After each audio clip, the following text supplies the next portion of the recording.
بسم اللہ الرحمن الرحیم۔ قرآن از بیسٹ کے معزز دوستو، السلام علیکم ورحمۃ اللہ وبرکاتہ۔ قوم عاد دنیا کی تاریخ کی ایک طاقتور قوم گزری ہے۔ یہ لوگ بہت ہی لمبے قد و قامت کے تھے۔ اپنی طاقت کے بلبوتے سے یہ لوگ بہت جلد پورے یمن پر قابض ہو گئے۔ ان پر کئی بادشاہوں نے حکومت کی، مگر دو بادشاہ ایسے آئے جن کی حکومت عظیم اور جاہ و جلال والی تھی۔ ان میں سے ایک کا نام شدید اور دوسرے کا نام شداد تھا۔ یہ دونوں بھائی تھے اور انہوں نے اپنے زمانے میں بے شمار لشکر و خزانے جمع کیے تھے۔ یہ دونوں بھائی ارم بن سام بن نوح کی اولاد میں سے تھے۔ ان کی کل حکومت عمان، یمن، عدن اور شمالی عرب کے علاقوں پر تھے۔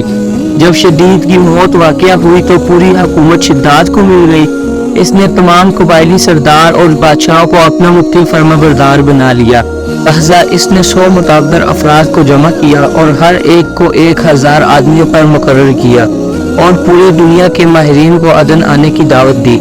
اس نے اپنے بانجے ضحاک کو، جو ایران کا بادشاہ تھا، پیغام بھیجا کہ جتنا سونا چاندی تمہارے پاس جمع ہے وہ فوراً میرے پاس بھیج دو۔ ضحاک نے ایسا ہی کیا۔ اس نے تمام حکمرانوں اور سرداروں کو یہ حکم دیا کہ سونے چاندی کے کانوں سے اینٹیں بنوا کر بھیجیں اور کوہ عدن کے متصل ایک مربع شہر جو 10 کوس چوڑا اور 10 کوس لمبا ہو بنانے کا حکم دیا۔ اس کی بنیادیں اتنی گہری کھدوائیں کہ پانی کے قریب پہنچا دیں۔ پھر ان بنیادوں کو سنگ سلیمانی سے بھروا دیا۔ جب بنیادیں بھر کر زمین کے برابر ہو گئی تو اس پر سونے چاندی کی دیواریں چنوائی گئی۔ ان دیواروں کی بلندی اس زمانے کے گز کے حساب سے 100 گز مقرر کی گئی۔ جب سورج نکلتا تھا تو اس کی چمک سے دیواروں پر نگاہ نہیں ٹھہرتی تھی۔ یوں شہر کی 4 دیواری بنائی گئی۔ اس کے بعد 4 دیواری کے اندر 1000 محل تعمیر کیے گئے۔ ہر محل 1000 ستونوں والا تھا اور ہر ستون جواہرات سے جڑاؤ کیا ہوا تھا۔ پھر شہر کے درمیان میں ایک نہر بنوائی گئی اور ہر محل میں اس نہر سے چھوٹی چھوٹی نہریں لی گئی۔